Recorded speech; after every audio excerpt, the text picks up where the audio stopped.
Welcome to Inspiration and Transformation from the Banks of the Ganga with Sadhvi Bhagawati Saraswati, an American sannyasi living at the Parmarth Niketan Ashram in Rishikesh, India. Sadhvi is president of the Divine Shakti Foundation, a charitable organization bringing education, vocational training, upliftment, and empowerment programs to women and children. Sadhvi is also Secretary General of the Global Interfaith Wash Alliance and Director of the world-famous International Yoga Festival. Join the musings of an American sannyasi as Sadhvi shares the wisdom and teachings of her guru, His Holiness Pujya Swami Chidanand Saraswatiji. Welcome everyone to Inspiration and Transformation from the holy banks of the sacred Ganga River in the land of Rishikesh, India. What should we do all day? What activities? What should be our daily schedule as awakening spiritual beings? First of all, more important than what? मैं what के बारे में बताऊंगी, लेकिन what से पहले हमें ये पूछना है who. क्योंकि what is just an action, जो कर्म हम करेंगे. लेकिन सबसे पहले हमें पूछना है who. Who is the one doing the karma? मान लीजिएगा मैं आपसे पूछूं कि in your day, is it good or is it bad if you take a knife and you stick it in someone else's chest? Huh? You're shaking your head like, no, that's not good. But what if you're a heart surgeon? What if you're a heart surgeon and the person on your table has had a heart attack? Huh? And they need surgery in order to stay alive. Then is it good or is it bad? Huh? Good, right? Then you're saving the person's life. Now that's a matter of who on the most physical level. That's just my job. But even on that level, the difference of who changes how we look at what. The what is simply taking a knife, thrust it in someone's chest. करना चाहिए कि नहीं करना चाहिए? नहीं करना चाहिए. अगर आप डॉक्टर हो, हाँ तो कर सकते हैं. अगर आप ऐसा डॉक्टर हो, दिल की डॉक्टर, कार्डियक सर्जन, जो सबकी दिल को ठीक करते हैं, और जो सामने वाला व्यक्ति का हार्ट अटैक हो गया, अगर आप ऑपरेट नहीं करोगे तो मर जाएंगे. करना चाहिए कि नहीं करना चाहिए? फिर करना चाहिए. ठीक है? So what isn't even as simple as something that seems obvious, like we take a knife and put it in someone's chest. It matters who it is that's doing it. हम अगर करेंगे तो नहीं करना चाहिए. गलत बात है. एक cardiac surgeon करेंगे तो बढ़िया बात है. They're saving someone's life. But now you take it a step deeper. Let's go a step deeper. मैं किसी का सेवा करने जा रही हूँ. Okay? I am going to feed the hungry. खाना बनाया. I go out into the road. The hungry people are there. I feed them. Okay? करना चाहिए कि नहीं करना चाहिए? करना चाहिए. Beautiful. Yes, of course. We should. And yet, if in my mind I'm thinking, wow, what a sevak I am. मैं कितना सुंदर व्यक्ति हूँ. Wow. Look at this. मैंने अपने समय, अपनी resources, I've taken my time, my money, my energy to cook food for others, to serve them. I am so great. Wow. Everybody should bow to me. Everyone should worship me. Everyone should applaud me because I'm so great.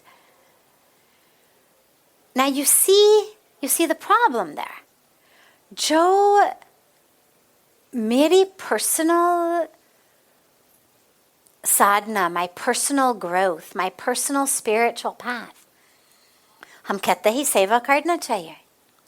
But in this particular situation, it's beneficial for the people I'm feeding, but it's actually much worse for my own sadhana than not feeding them.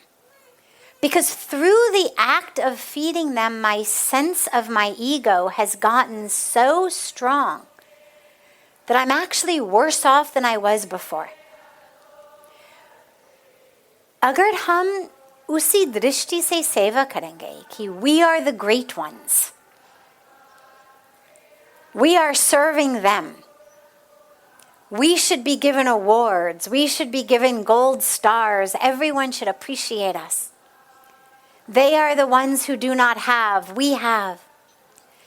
Then actually apni sadhana ka nuksan ho raha hai. Mera ego बढ़ते जा रहे हैं, illusion बढ़ते जा रहे हैं, ignorance बढ़ते जा रहे हैं. Because nothing is mine. And this is where Bhagwan Krishna teaches us in the Bhagavad Gita. Become a tool, become an instrument. You're serving, but it's not you. I'm just an instrument in God's hands. Then whether you're a doctor, whether you're feeding people, whether you're teaching, whether you're smiling at someone, whatever you're doing, it actually becomes part of your spiritual path. So when you ask about our daily program, sabse pehle prashna is who? Who is the one doing it? Am I doing it as the doer? The great one? The one who deserves an award? Then whatever I'm doing wrong.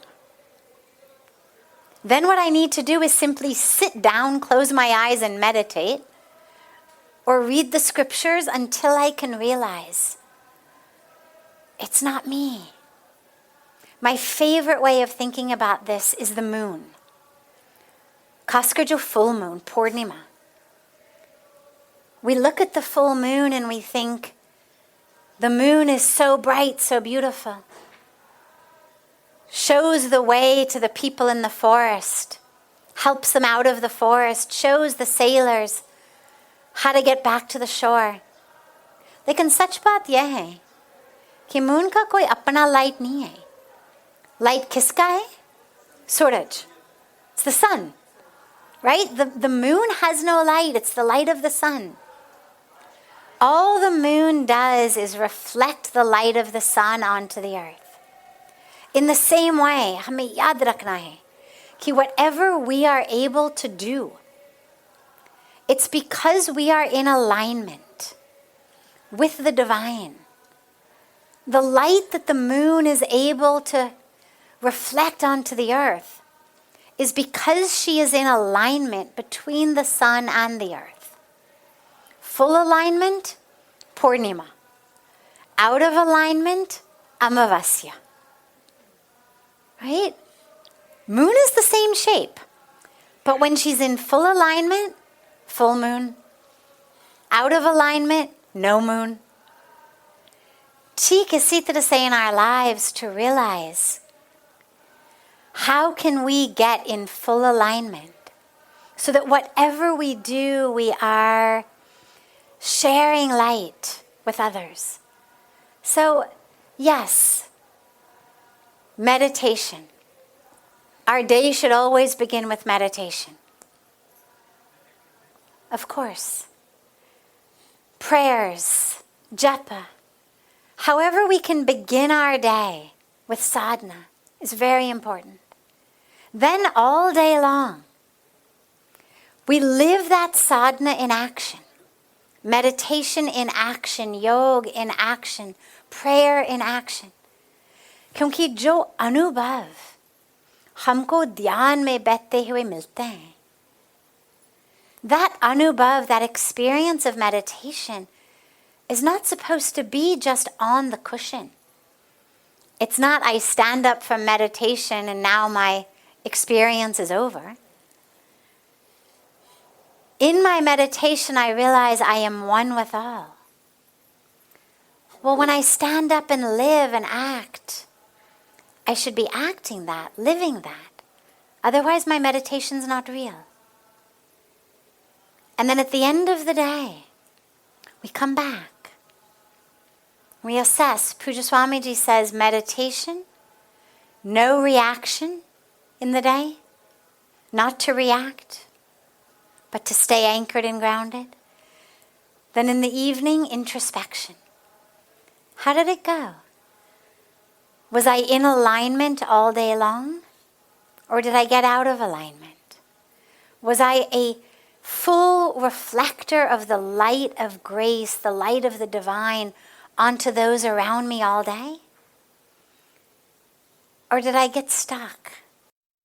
Did I get over-identified with this physical body, with this role, with this story?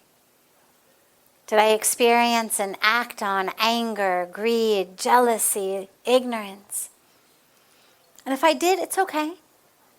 Don't start to yell at yourself, because that's usually what we do. Then we just make it worse. You're stupid. You're horrible. You're worthless. We just offer it to the divine. Offer it to the divine. And then we begin the next day. So we've got our moments of our eyes closed, seated on the mat, on the cushion. Meditation, yoga, prayer. But then we have the rest of the day of our standing up, eyes open, off the mat, off the cushion.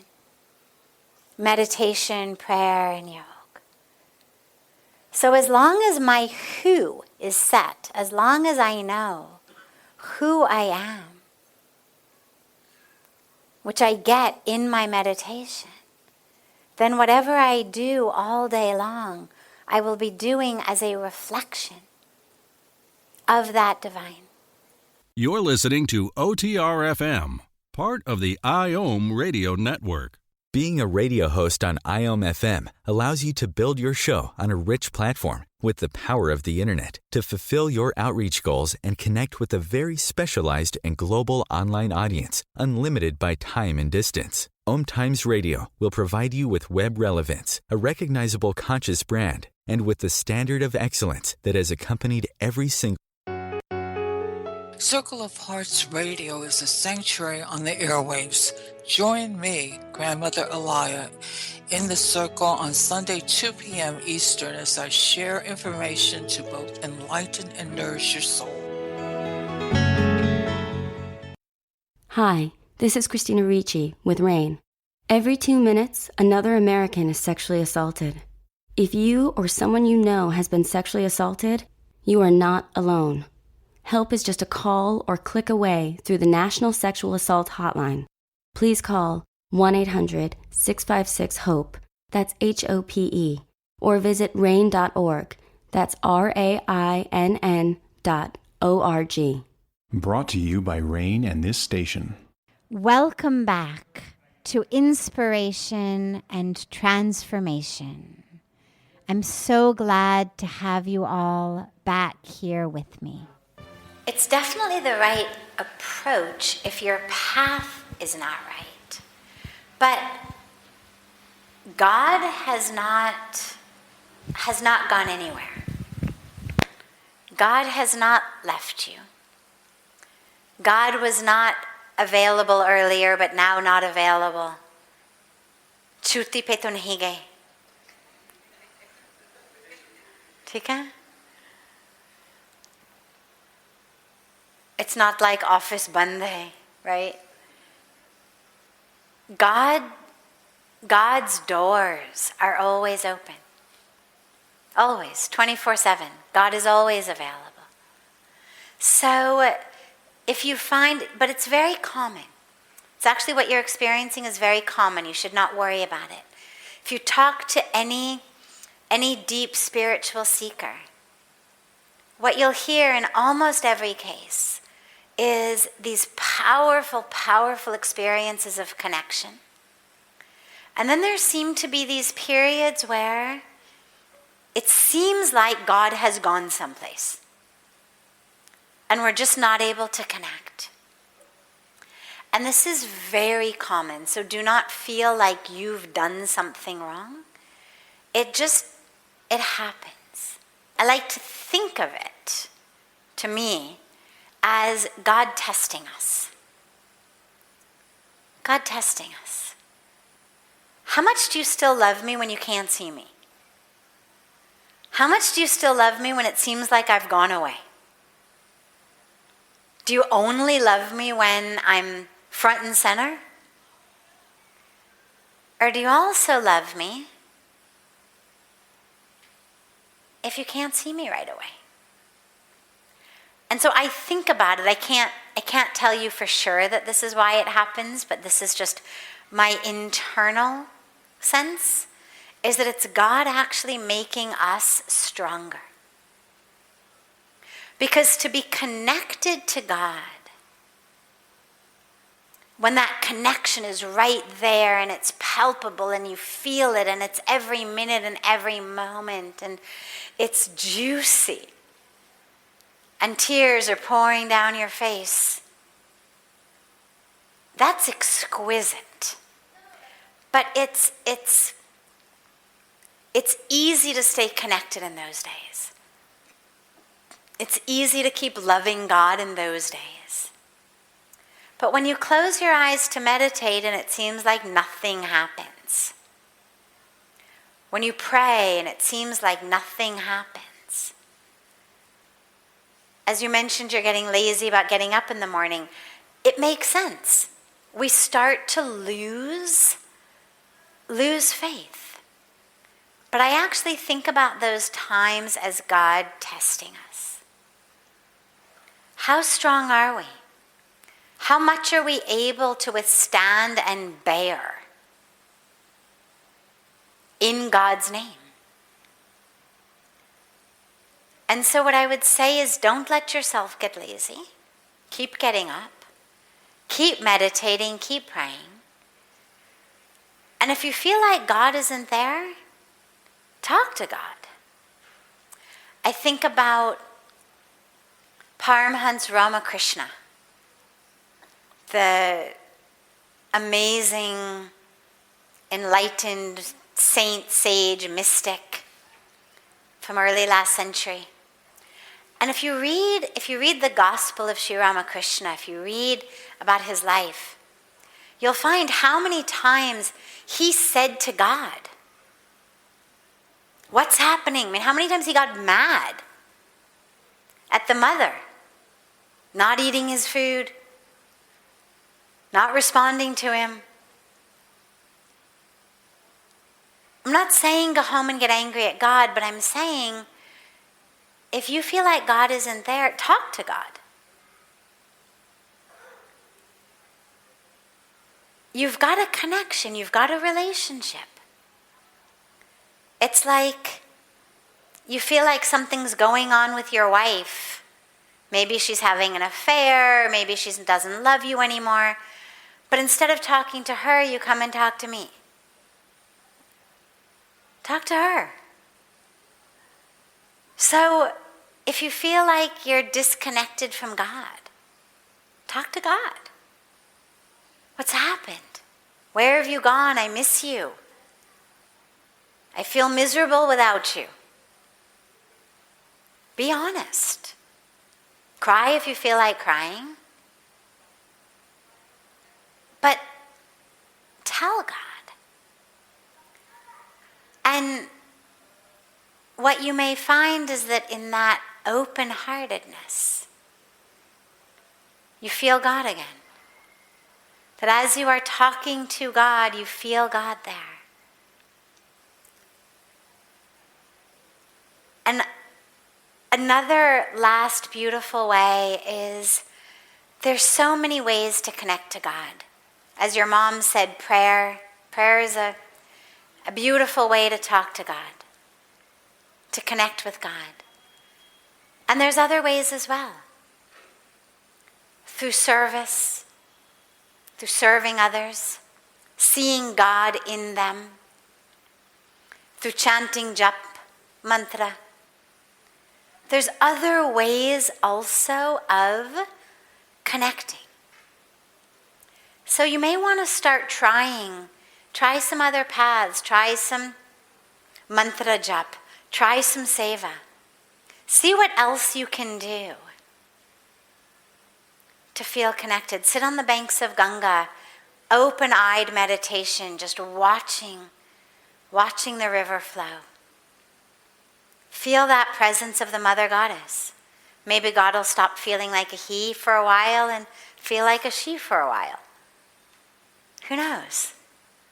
But just allow that presence to be there, rather than getting your mind fixed on, I'm no longer connected to God, God's gone away, the well has dried up.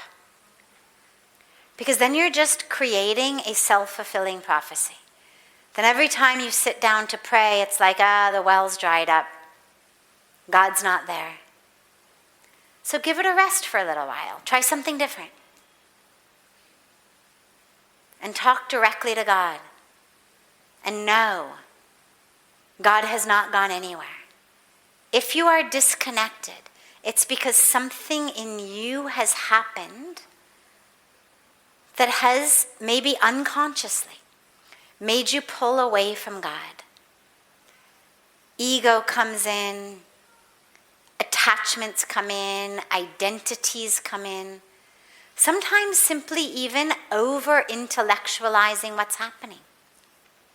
I always tell people, when you are meditating, or in moments of ecstasy, moments of awakening, the brain is going to come in and to try to say, oh, this must be samadhi. Or, oh, this must be that. Don't let it do that. Stay nonverbal. Because the moment the mind comes in and starts to tell a story, you've lost the experience. So if you had this extraordinary time during COVID of being so connected, if the mind comes in, oh, now this is happening, that's happening, I'm experiencing this, and you start putting all these words on it and a whole identity around it, the experience itself starts to dissipate. Okay? This is OTR-FM, part of the IOM radio network. OMTimes Magazine is one of the leading online content providers of positivity, wellness, and personal empowerment. A philanthropic organization, their net proceeds are funneled to support worldwide charity initiatives via Humanity Healing International. Through their commitment to creating community and providing conscious content, they aspire to uplift humanity on a global scale. OMTimes, co-creating a more conscious lifestyle. Do you have time to read that inspiring book or that blog post you've been meaning to get to? In your busy world, how do you improve yourself and keep your life going? I'm Lisa Kay, and my Between Heaven and Earth radio show can transform your life just by listening. Be uplifted with inspiring topics, positive stories, and ideas that really work. Between Heaven and Earth radio is conscious living for your soul, every Wednesday at 4 p.m. Eastern Time. Like Baldwin with People for the Ethical Treatment of Animals. I grew up loving circuses and other traveling animal shows, but it never occurred to me what life might be like for the animals.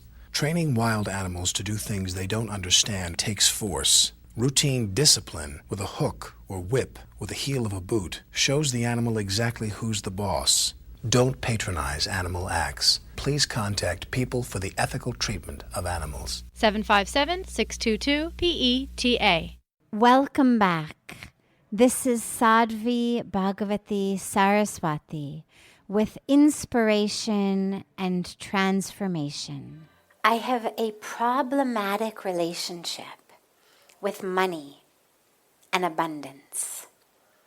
I am very spiritual, but I want to be more in abundance and have money to live a good life. But I'm always in debt. I'm frustrated about this circumstance as it happens again and again. How can I solve my problematic relationship with money and abundance? There is a misconception in a lot of the more new agey kind of recent teachings that the abundance that spirituality gives us is in the form of money. That somehow if you are spiritual enough and you chant the right mantras and you do the right practices and you recite the right affirmations and you do all of that, that when you open your eyes from your meditation, there's going to be a mound of money in front of you. Now, spirituality, our way of thinking, our way of believing, our way of living, absolutely brings abundance. But it's not in the form of a mound of money. Now, that doesn't mean that financial prosperity and spirituality can't go together. Of course they can. There's plenty of people who are very well off financially, who are also deeply spiritual. Just like there are plenty of people who are not so well off financially, who are deeply spiritual. I mean, it cuts across. And the reason is that the abundance that spirituality gives us is the awareness that who we are and what we have is enough, is more than enough. The abundance that our meditation gives us is an internal experience of our cup running so much over that we feel so full of gratitude that what we want to do is share. See, rich and poor are not only about what you have, it's about how you think about what you have. There's plenty of people I know who have got a lot of money, but who feel like they don't have enough, who are constantly wanting more and more. And I would call them poor. Because as long as your experience is one of lack, you're poor, right? And if we said, what's the definition of poor? Someone who doesn't have enough. Well, who decides if you've got enough? Now, obviously, there's far too many people on this planet who really don't have enough, and for whom we have to work and serve, who don't have food, who don't have shelter, who don't have clothes, who don't have education, who don't have health care. But that's a different topic. This is the concept that somehow, if I am spiritual, abundance is going to come, and that abundance is going to come in the form of money. It doesn't. The abundance that comes is the awareness that whatever I have is such a gift. Whatever I have is so much. I am so blessed that what I want to do is share. This is one of the things that touched me so deeply when I first came to India. Because I looked around and I saw all these people living so far below the Western standards of poverty. And they were so happy. I always share that, you would go around and say to the sweeper on the street, "Aap kaise hain? How are you?" And he would say, "Well, bas ma Ganga ki kripa." It's just Ganga's grace. Bhagwan ki kripa. These women walking through the Himalayas, carrying pounds of firewood on their head so they can go back to cook one meal a day. You say, "Aap kaise hain?"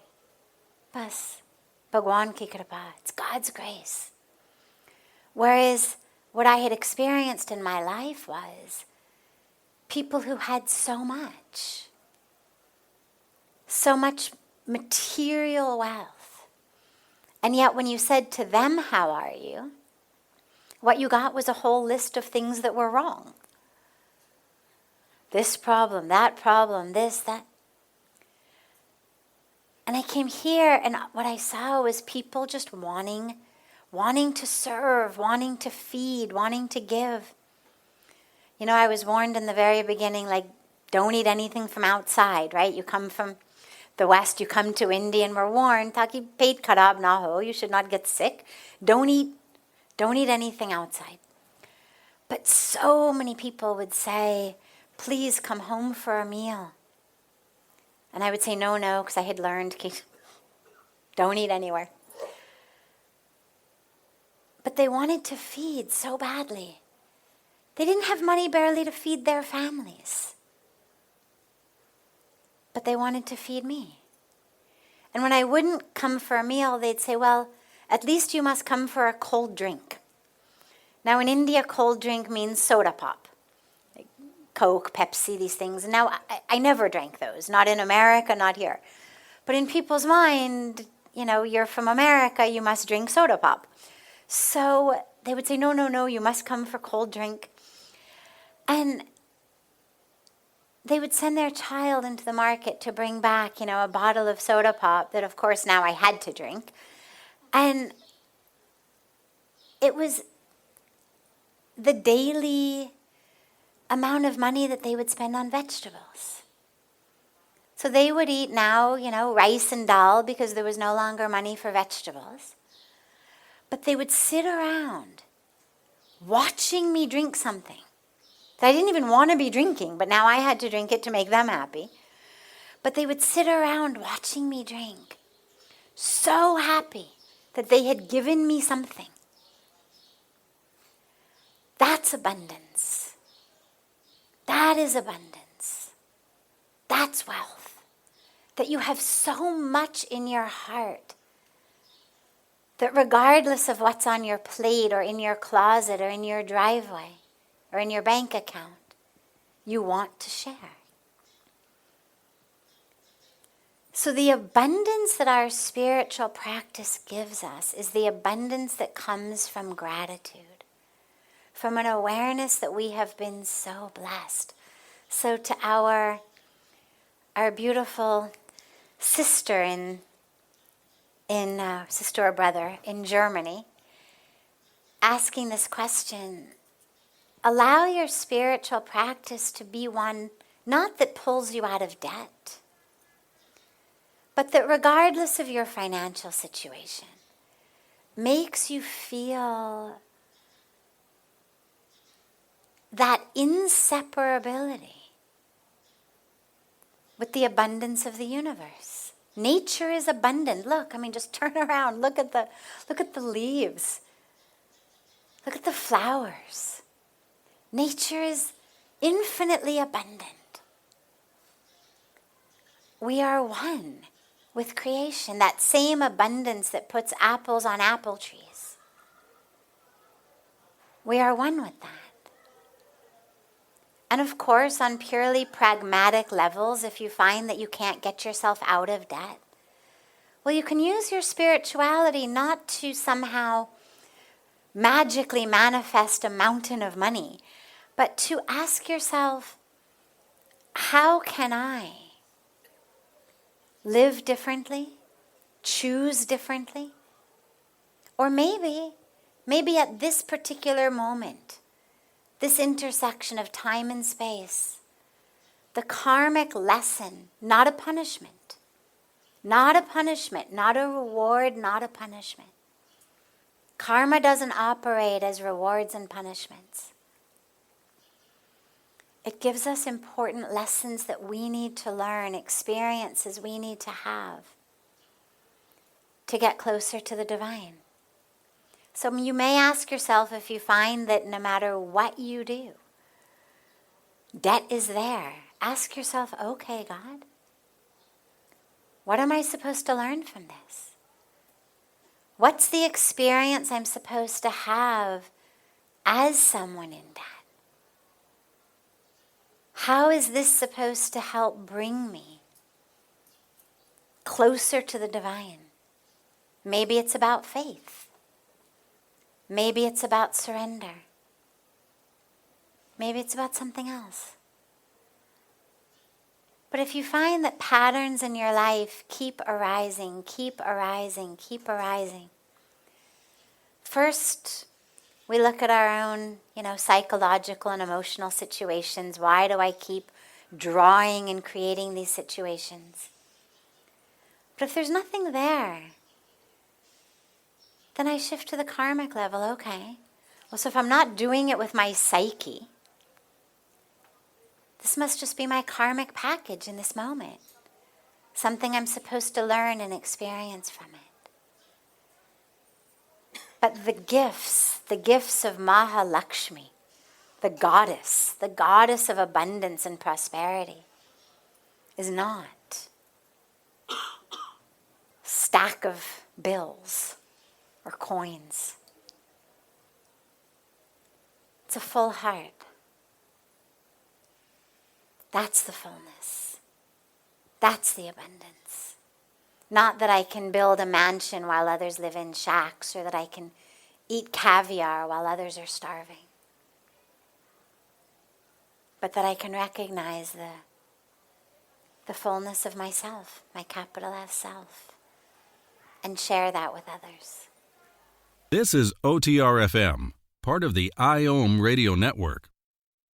OMTimes magazine is one of the leading online content providers of positivity, wellness, and personal empowerment. A philanthropic organization, their net proceeds are funneled to support worldwide charity initiatives via Humanity Healing International. Through their commitment to creating community and providing conscious content, they aspire to uplift humanity on a global scale. OMTimes, co-creating a more conscious lifestyle. Do you have time to read that inspiring book or that blog post you've been meaning to get to? In your busy world, how do you improve yourself and keep your life going? I'm Lisa Kay, and my Between Heaven and Earth radio show can transform your life just by listening. Be uplifted with inspiring topics, positive stories, and ideas that really work. Between Heaven and Earth radio is conscious living for your soul, every Wednesday at 4 p.m. Eastern Time. Like Baldwin with People for the Ethical Treatment of Animals. I grew up loving circuses and other traveling animal shows, but it never occurred to me what life might be like for the animals. Training wild animals to do things they don't understand takes force. Routine discipline with a hook or whip with the heel of a boot shows the animal exactly who's the boss. Don't patronize animal acts. Please contact People for the Ethical Treatment of Animals. 757-622-PETA. Welcome back. This is Sadhvi Bhagawati Saraswati with Inspiration and Transformation. If we are doing meditation and we are sitting like this, after some time we get up from the meditation and we want to change our pose. So in between the meditation, can we change our pose? Great question. Now, you remember yesterday what we said? Okay. Number one, God loves you. Standing, sitting, lying, hopping, skipping, jumping, any position. Doesn't matter. Both legs crossed, one out, doesn't matter. So as far as the presence of God and the love of God, isko band kar dena. Yeah. If you have a follow-up question, you can just turn it back on. So God loves you in any position, any pose, any position, doesn't matter. And ultimately what meditation is to connect with that presence of God, that presence of the divine in ourselves. So of course we can do that in any position. We just celebrated Mahashivaratri. We spoke on Mahashivaratri about Bhagwan Shiva having the position in meditation, of having the position of in dance, Nataraj, right? The position of the Shivling. But it's all one. It's all our Bhagwan Shiv. So if God can be dancing, then we can experience God while we dance also. Right? So, that was the one part of the answer. Then yesterday we spoke about the energy channels while the body is straight. Exactly. And why it's important to keep the spine straight. Not rigid, not forcing it, but just straight so the energy of the energetic body can flow easily. So the energetic body can flow easily. Now the legs. Absolutely you can change the cross of your legs, because what happens otherwise is, chalo, when we sit for meditation, we close our eyes, we focus on the breath, we focus on a mantra. और फिर 1, 2, 5 minute के बाद क्या होता? Sometimes 5 seconds के बाद क्या होता? What happens? Thoughts come, right? You get distracted. And then what do? We bring it back. Thoughts come again, we bring it back. Throughout all of our meditation, our mind is going and we are bringing it back.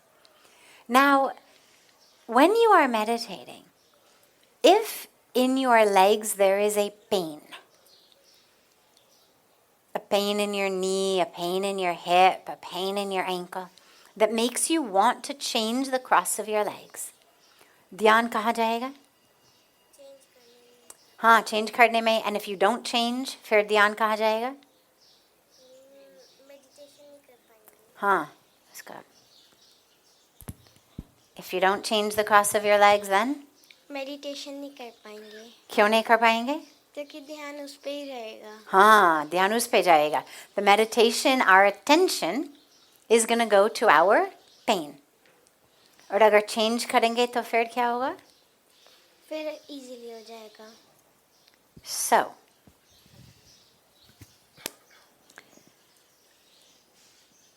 when the aim is to prolong our meditation,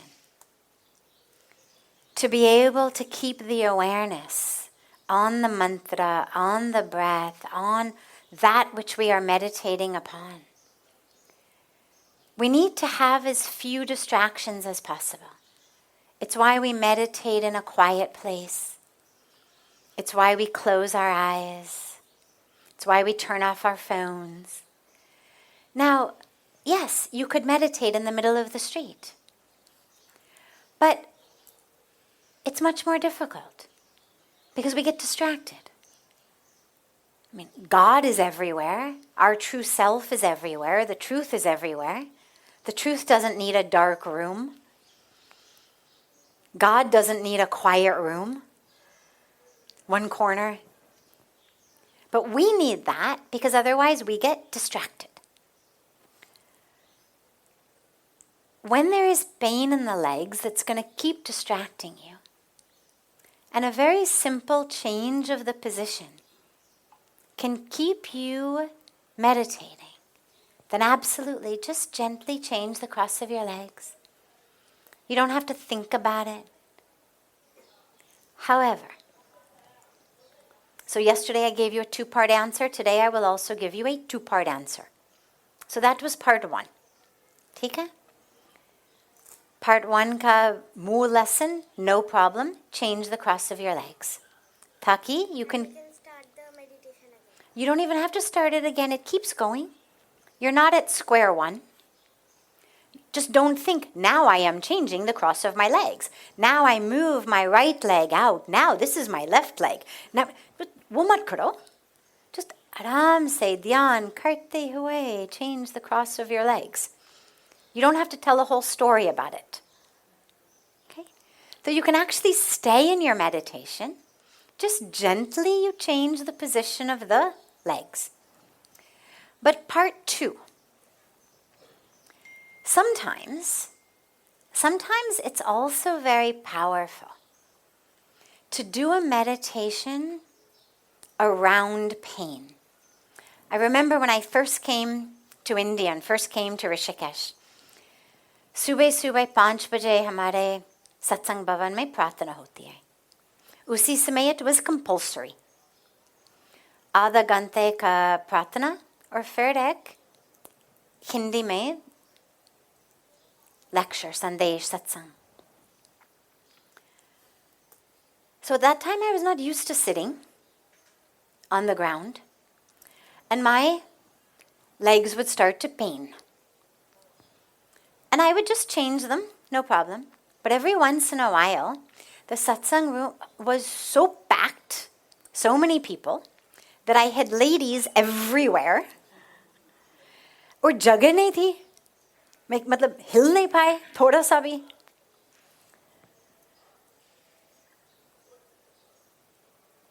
And in those days, and some other days, just जब भी I thought this will be a good practice. When that pain came, मैंने ऐसे निश्चय किया कि I will not move. मैं हिलूंगी नहीं, कुछ भी हो जाए. मच्छर हो, pain ho, itch ho, जो भी है. Any sensation I have, anything, I will not move. Now I knew ये एक घंटे का program. And I knew enough about my body to know that I was not going to do any kind of permanent damage to my body. I'm not suggesting that you do something that creates permanent damage in your body. But I knew that with an extra half an hour longer than I was comfortable sitting without moving, I was not going to damage my knee or damage my hip. I was just going to be in pain. And in those days, पूरा ध्यान उसमें चला गया. And I allowed it. I made that pain my meditation. And in those days what I would do, because in the beginning, of course, you try not to pay attention to it. You try to ignore it. Just keep doing the mantra. It works for a few minutes, but then the pain becomes too much. Too uncomfortable. And so I just allowed that to become my meditation. And I would go into the pain, deep into it. And I would look at the pain. And I would say, is that all you got? Really? Come on. Give it to me more. I'm still here. Come on, give me your best pain. And I would sort of play with it a little bit. And I did that because most of us, and myself included, we tend to feel in many ways like slaves of the sensations of our body. We feel hungry, we eat. Thirsty, we drink. Sleepy, we go to sleep. Whatever the body sends us a message, we immediately do it. Now, most of the time, it's very good. We should eat when we're hungry. We should drink when we're thirsty. We should sleep when we're tired. But it's also very important to realize we are not slaves of that. इसलिए कभी-कभी हम सारे रात जगते हैं ध्यान करते हुए, right? इसलिए जब पूज्य स्वामी जी जंगल में थे, अपने साधना कर रहे थे, उनको 11 घंटों तक वृक्षासन करना पड़ा. 11 घंटे. सोचो. Too long. Most of us मतलब 11 मिनट नहीं कर पाते. 11 घंटे रोज. छोटी सी उम्र में. आपकी उम्र में.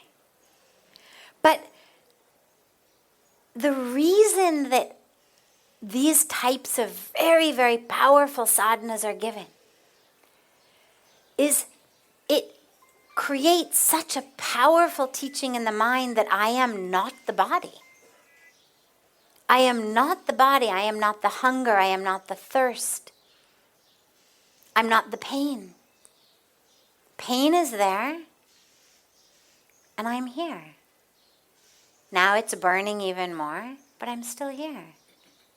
Burning even more, I'm still here. Burning more, I'm still here. And that stays with us throughout our lives, so that whatever impulse we're getting that says, do this, do that, we know. I don't have to. I'm not a slave. तो कभी कभी जब मन कहता है कि change the cross, most of the time do it, no problem. But कभी कभी ऐसे निर्णय लो कि जब तक ये अलार्म नहीं बजेगा मैं हिलूंगी नहीं.